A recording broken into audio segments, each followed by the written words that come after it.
Hey there, it's Ilana with Essence Coaching, author of Finding Your Own Happy. How much of you do you give up to make space for other people?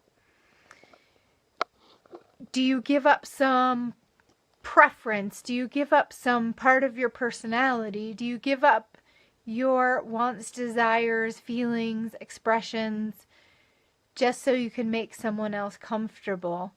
And how much do you end up having left of you when you do that? I see this happen a lot for empathic people, especially in close relationships, whether it's a partner or a close friend or a family member, where slowly but surely we start to acquiesce to other people's desires, other people's needs, and give up on ourself and our own. Maybe it's something impacted you and you decide, oh, I'm not going to make it that big of a deal. I'm just going to let the other person have what they want or be right in this situation. Or maybe it's something about yourself that someone else finds a little bit maybe uncomfortable. And okay, I'm just going to tone it down a little so that I can stay in connection with that person, or so they'll like me, or whatever it might be. A lot of the giving up yourself is an unconscious thing. We do it unconsciously, and for me what happens is I do it without recognizing it until I get to the point of like, oh my gosh, what happened to me? Where am I in this equation? And why have I just eliminated myself from this relationship? So what would it take for you to put yourself back in? And yeah, so what does it take for you to be true to you and to not give up on you and not give up yourself in relationship? I've had to make a firm commitment to myself to choose me, and that having all of me is more important than having any other relationship. Any relationship is not worth giving up any little part of myself. And that's not to say that there aren't things that I can adjust on and compromise on. But the way that I describe it is when it's true to who you be, true to the essence of who you are, then that's something not negotiable. So, for example, if someone wants me to talk a little bit less, or you talk too much, I don't like it, like, can you tone it down? You know what? That's part of who I am, and that's part of how I express myself. So that person has just asked me, hey, I would like you better if you would be a little bit less you. Could you please be a little bit less you? And my answer is no. I am not willing to be a little bit less me. I joke sometimes with clients, is like, hey, well, it's just your pinky finger. Who needs a pinky finger anyway? I'll just chop that off and let it go. And it sounds funny when you talk about your physical body, but yet how much do we do that with our personalities, with ourselves, with our energy, is we say, oh, I'll just eliminate that part of myself so I can fit into somebody else's reality and somebody else's way of being, so that they can be more comfortable with me and more happy. And what's a little step? I think a little step is to recognize what is truly part of who you be, part of your essence, part of the way that you show up in the world, and what's something that's just an adjustable preference that, yeah, you can accommodate, or you can make adjustments, because, we all have our different ways of being. And then on the other side, if you're one of those people who are feeling uncomfortable with something about another person and it's part of who they are, the question is, can you learn to live with who they are and take whatever those little annoyances are about them and their personality that you might not love, and can you just accept it and be an allowance of it because you value other things about that relationship? Or is it something that does not work, truly does not work for you, and do you need to adjust how you relate with that person?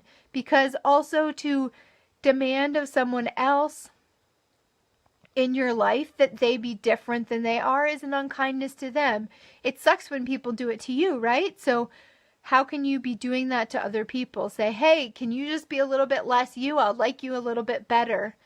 So my commitment is to myself to say, you know what? I'm here to be me, and here to be all of me, and to find the places where that can be received, and to find the relationships that I can have all of me. And sometimes not every relationship is going to have space for all of me, and that's okay, but I'm not going to give up a part of me and eliminate a part of me to be in relationship with another human being. I've tried that. I've done that, and it does not work for me. And I imagine if you think about it for yourself, it doesn't work for you either. And when you don't have all of you, that's when you suffer. That's when life gets hard.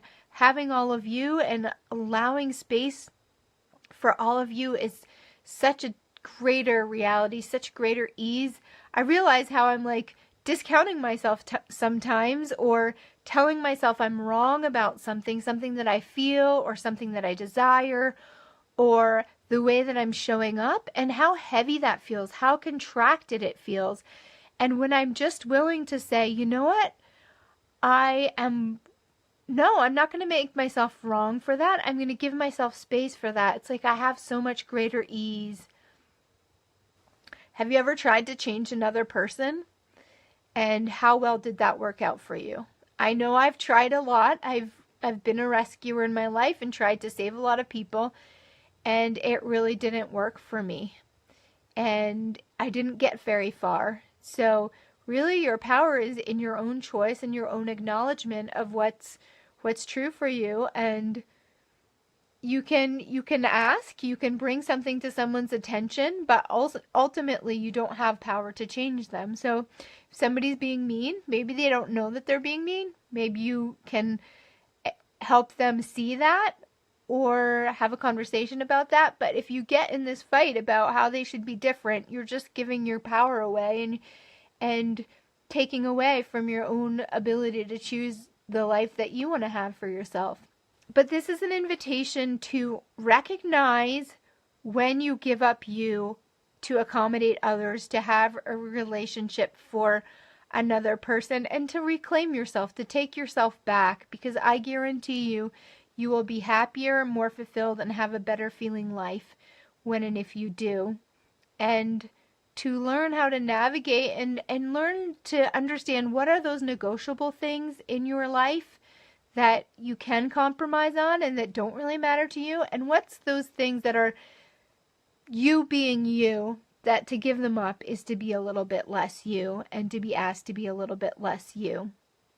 And maybe for you it works, but I know for me it doesn't, and it hasn't, and I'm not willing to give up myself for anyone else or be any less me, because I know that I suffer as a result.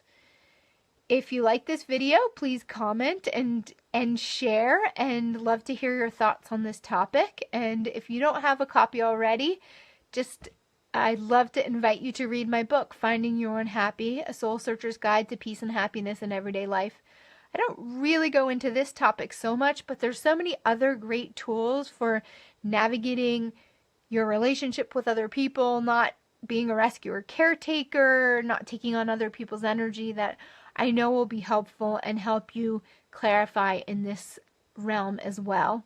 So thank you all for tuning in, and I'll be back soon with more thoughts on being an empathic and sensitive person, and I'm glad you're here, and I'll talk to you again soon. Bye for now.